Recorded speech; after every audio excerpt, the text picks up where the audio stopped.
अस्सलाम वालेकुम viewers, property management services के प्लेटफॉर्म से खुश आमदीद। मेरा नाम फ़ज़ीलुर रहमान है। I am the CEO of property management services. आजकल जब हमने जेपी टावर और स्काई आर्किड की बुकिंग्स के बाद बहुत से लोगों का जो सवाल हमारे पास आया वो ये है कि क्या पाकिस्तान में अपार्टमेंट्स या फ्लैट्स वगैरह लेना मुनासिब होता है, क्या ये फ़ैसला ठीक है। तो इस हवाले से कुछ चीज़ें ऐसी मेरे जहन में थी जो मैं आप लोगों के साथ ज़रूर डिस्कस करूं।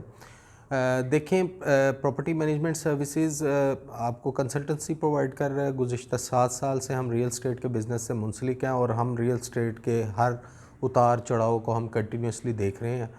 और आजकल के जो हालात हैं उन हालात के मुताबिक हमने आपको ऑफ़र्स किए हैं अपार्टमेंट्स जिनके अंदर आप shops, apartments, 1 bed 2 bed studio apartment ख़रीद सकते हैं। मगर उसके लिए जो सवाल सबसे ज़्यादा कस्टमर्स का आया है कि मैं एक अपार्टमेंट ही क्यों ख़रीदूँ, मैं अपना घर क्यों ना ख़रीदूँ, मैं अपार्टमेंट में नहीं रह सकता, हमारी फ़ैमिली के लिए ये छोटा है, या मैं अपार्टमेंट लेना क्या मुनासिब होगा और क्यों मुनासिब होगा।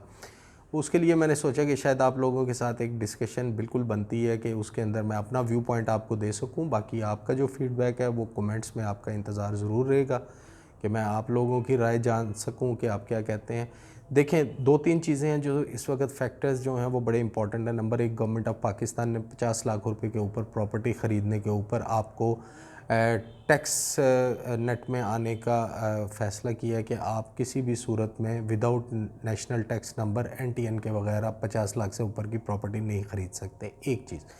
दूसरी ये चीज़ है कि अगर आप अपना घर लेना चाहते हैं, बहुत अच्छी ख्वाहिश है, अल्लाह ताला जो हस्बे इस्तात हैं वो ये घर ले सकते हैं। मगर घर इस वक्त बैरिया टाउन के अंदर 1.25 करोड़ रुपए के तकरीबन ऊपर घर जा चुका है, 5 मरला का कम से कम जो छोटे से छोटा घर है। तो इस सूरत हाल में जो बंदे ये चीज़ अफोर्ड नहीं कर सकते या जो बंदे नेशनल टैक्स पेयर नहीं हैं, तो क्या इसका मतलब ये है कि वो अब प्रॉपर्टी मत ख़रीदें। और तीसरी ये चीज़ है कि अगर एक घर को आप लेके अपने लिए तो उसको यूज़ कर लेते हैं, मगर अगर अभी आपने घर नहीं बनाना तो क्या इसका मतलब है कि आप प्रॉपर्टी ख़रीदना बिल्कुल बंद कर दें और अपने पैसों को बैंक में रख दें। जब डॉलर बढ़ता जाएगा आपकी मनी डिवैल्यूएट होती जाएगी और एक टाइम आएगा कि आप शायद जो आज आपके पास 50 लाख रुपया है या 40 लाख है, आप उस 40 लाख को अगर डॉलर्स में कन्वर्ट करेंगे तो आप शायद सिर्फ कैलकुलेटर ही देखते रहेंगे कि मेरे साथ ये क्या हो गया। देखें, प्रॉपर्टी के 2-3 फैक्टर्स हैं। आप प्रॉपर्टी को ले रहे हैं, एक तो ये है कि आप उसकी रेंटल इनकम एंजॉय कर सकते हैं जो कि अपार्टमेंट्स में बहुत अच्छी होती है, और दूसरी ये चीज़ है कि जो हालात चल रहे हैं, मैं नहीं समझता कि आने वाले 5 साल के बाद पाकिस्तान के अंदर 5 मरला का घर भी बनाना एक बहुत बड़े मार्के से कम नहीं होगा। क्योंकि इस वक्त 1.25 करोड़ रुपया बड़ा आसानी से कह दिया जाता है, मगर 1.25 करोड़ रुपये को इकट्ठा करने के लिए वो दोस्त जो जॉब करते हैं, वो लोग जो अपने मीडियम बिजनेसेस कर रहे हैं, आप ख़ुद समझ सकते हैं, या वो लोग जो थोड़े से वेल सेटल्ड भी हैं, 1.25 करोड़ रुपये की प्रॉपर्टी को ख़रीदना कोई मजाक बात नहीं है। इसके लिए आपको एक सीरियस नोट पे सोचना पड़ता है। अपनी छोटी छोटी इन्वेस्टमेंट्स को, प्रॉपर्टी की छोटी छोटी इन्वेस्टमेंट्स को पॉकेट्स के अंदर इन्वेस्ट करें, और कल को अगर आप घर लेना चाहते हैं तो आप उस घर को लेने के लिए अपने अपार्टमेंट्स वगैरह बेच सकते हैं। देखें, इसमें 3 चीज़ें डिस्कस होंगी। नंबर 1 तो ये है कि अगर आपके पास आज 26-27 लाख रुपए, आप एक स्टूडियो अपार्टमेंट बड़ा इजीली अफोर्ड कर सकते हैं, या आपके पास 5 लाख रुपए हैं, आप 5 लाख रुपए डाउन पेमेंट देके 4 साल की किस्तों में अपनी वो प्रॉपर्टी बना लेते हैं, तो क्या मुझे ये बताएं कि आप अगर बैंक में पैसा रखते हैं तो बैंक में आप क्या 4 साल बाद अगर उस 25 लाख रुपए को सेव कर लेते हैं, तो क्या वो 4 साल बाद 25 लाख की जो आज चीज़ मिल रही है, 4 साल बाद वो 25 लाख की होगी? बिल्कुल नहीं होगी।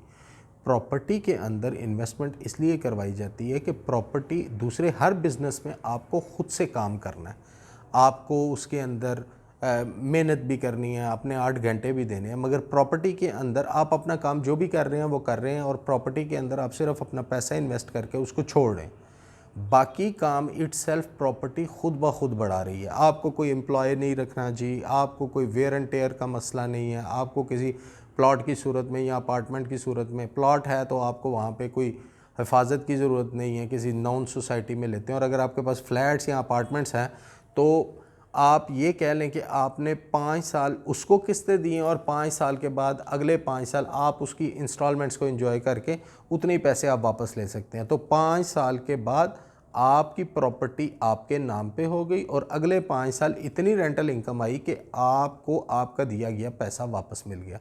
अब रह गया, अब उसके बाद अपार्टमेंट तो आपका ही है जी। अपार्टमेंट और फ्लैट्स जो हैं आने वाले दिनों में आप देखेंगे कि पाकिस्तान में बहुत ज़्यादा ज़रूरत होगी इसकी।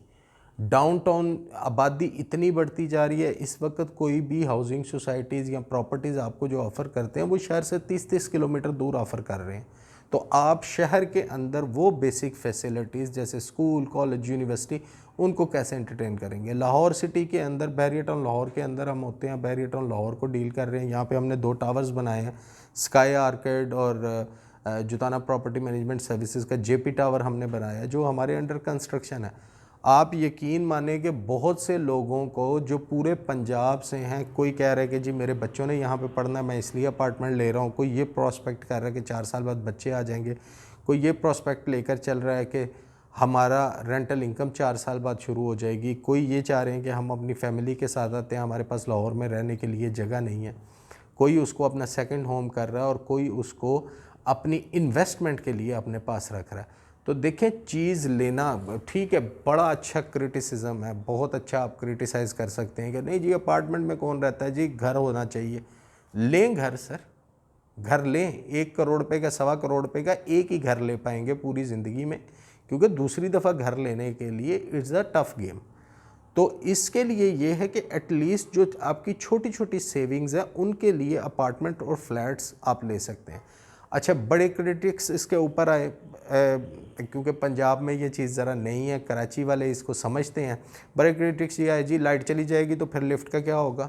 देखें जी, जो इतना बड़ा टावर बना रहा है वो आपको बैकअप जनरेशन नहीं देगा। डेफिनेटली वो भी होगा, लिफ्ट का बैकअप जनरेशन होगा जी। छत हमारा नहीं है जी, छत हम बैठे हुए हैं, ना ज़मीन हमारी है ना छत हमारा है, वो भी गलत परसेप्शन है। उसके अंदर अगर आप कैलकुलेशन देखें तो बहरिया टाउन के अंदर आपको ज़मीन के हिस्से से आपको आपके नाम पे ट्रांसफ़र की जाती है कि आप ज़मीन के अंदर भी शराकतदार होते हैं, खुदा ना खास्ता बिल्डिंग कोलैप्स कर जाए तो। एक ये चीज़ आ गई। तीसरी ये चीज़ आ गई जी, जगह बहुत छोटी है जी। देखें जी, फॉर द लिविंग पर्पस आप अगर किसी 5 स्टार होटल में भी एक रूम लेते हैं तो आप कभी उसके स्क्वायर फीट देखिएगा कितने होते हैं। 250 पौने 300 स्क्वायर फीट में आप रहते हैं आउट ऑफ सिटी जाकर, और वहाँ पे आपको एक एक दिन का तकरीबन 16-16, 17-17 हज़ार रुपया रेंट देना पड़ता है। वेयर एज़ कि आपकी अपनी प्रॉपर्टी हो तो आप उसके ऊपर अपने मालिक बन के बैठ सकते हैं। इस तरह देखिए, अगर आपने क्रिटिसाइज़ करना है तो क्रिटिसाइज़ करने के लिए तो फिर हम ये भी कह सकते हैं कि हम किस लिए सेविंग कर रहे हैं, शायद हम तो कल हैं ही नहीं, हर बंदे ने इस दुनिया से जाना ही जाना।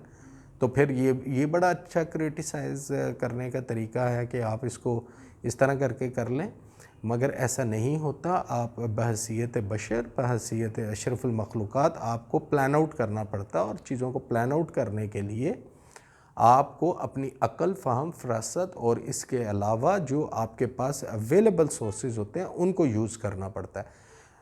26 लाख रुपए का अपार्टमेंट आप इसलिए नहीं लेना चाहते कि वो छोटा है, आप वहाँ पे नहीं रह सकते, मगर 1.25 करोड़ रुपए का घर आप नहीं ले सकते। अब 26 लाख रुपया जो है वो आप एक गाड़ी लेके रख लेंगे, गाड़ी डेप्रीशिएट होती रहेगी, फ्लैट्स अपार्टमेंट अप्रिशिएट होते रहेंगे। एक टाइम आएगा कि शायद वही आपके बच्चे उस अपार्टमेंट को 50 लाख रुपए का बेचें, और बच्चों की फीसेस, स्कूल, ये वो, दिस एंड दिस, या आपकी ग्रॉसरी उस अपार्टमेंट से चलती रहे।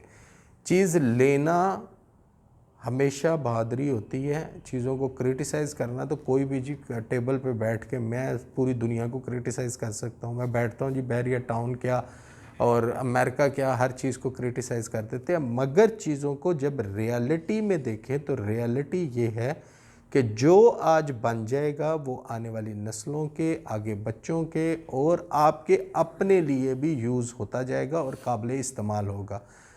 जहाँ पे आज आप जिस स्पिरिट में, जहाँ पे मैं आज आपसे डिस्कस कर रहा हूँ, वो स्पिरिट शायद हमारी आने वाले 10 साल में नहीं होगी। आने वाले 10 साल में शायद आप इतनी मेहनत नहीं कर पाएंगे। तो आपको अगर सहारा देगी अल्लाह की ज़ात तो देगी ही देगी, मगर उसके साथ दुनियावी तौर पे अगर आपको कोई एक अपलिफ्ट मिलता है और आपको ये पीस ऑफ माइंड होता है कि मेरे पास कोई प्रॉपर्टी है जहाँ से मुझे रेंटल इनकम आ रही है, मेरे पास कोई प्रॉपर्टी है जिसको मैं अपने खुशी और गम के अंदर बेच के अपनी चीज़ों को सॉर्ट आउट कर सकता हूँ। एक बच्चे के लिए एक अपार्टमेंट, एक फ्लैट, एक अपार्टमेंट, एक दुकान ख़रीद के रख दें और 10 साल के लिए प्लान कर दें कि 10 साल के बाद वो उसकी कीमत क्या होगी और 10 साल के बाद आपके बच्चे की ज़रूरियात क्या होगी। चीज़ों को करने में और क्रिटिसाइज़ करने में बहुत फ़र्क होता है। उन चीज़ों को थोड़ा सा अंडरस्टैंड करें।